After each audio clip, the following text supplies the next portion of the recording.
Welcome to another episode of Nimsoli Explains with me, your host, Nimsoli.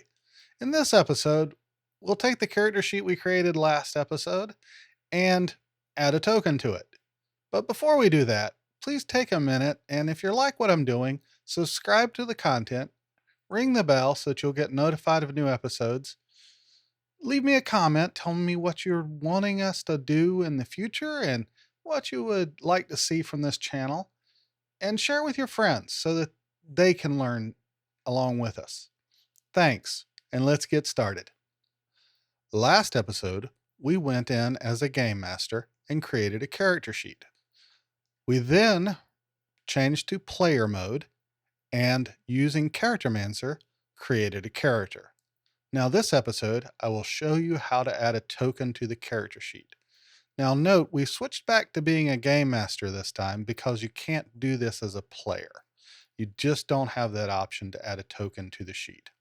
So the first thing we do is that we go over here to edit and click on that. Now, I will say that before you do all that, if you just got the art from the player in the character sheet, you can right click and save as, and then use token stamp 2, which I'll link to below, and the tutorial we used for creating a token, which I'll also link to below, to create your new token for use with the character sheet. But we already have one here, so let's use it. Now, the first thing we need to do is click on edit. And now that we've in edit, we click on the token. Now, you could click on use selected token now, but we've got to do a few things first. Previously, when we edited the token, we didn't have a character sheet. Now we can select the character that it represents. We can tell it to be Runa. We can show the nameplate so that it shows up below. And let's let the player permission see that name. We will now hit C on the bar 1, and we'll use this for HP. We'll just type HP for simplicity so that we'll scroll down here. You can see there's a lot of different options it can be. AC is what I usually use next.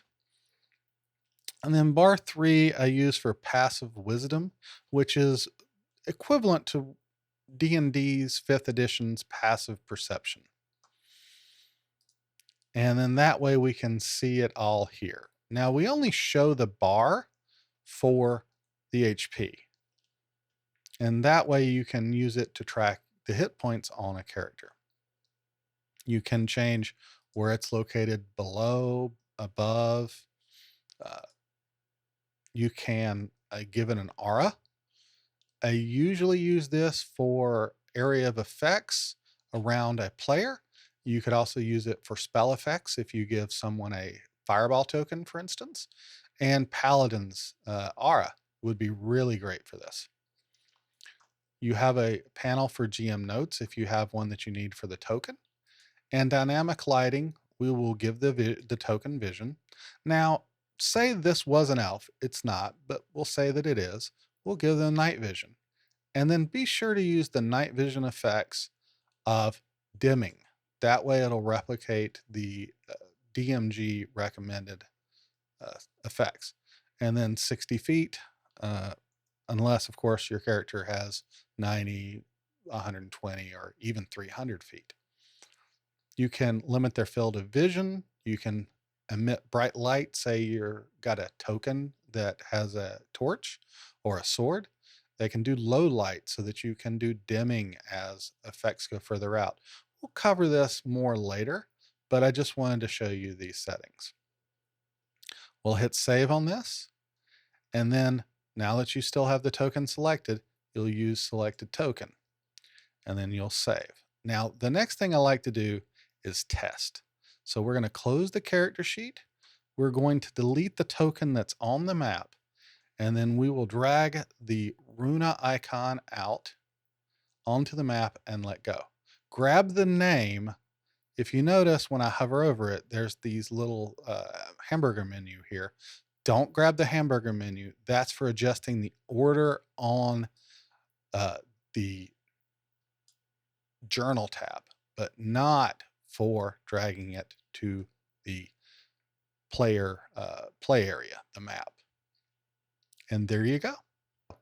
Now we have a token attached to our character sheet, and we're ready to play. Hopefully you can use this in an upcoming session. Until next time, I'm Nimsoli saying goodbye.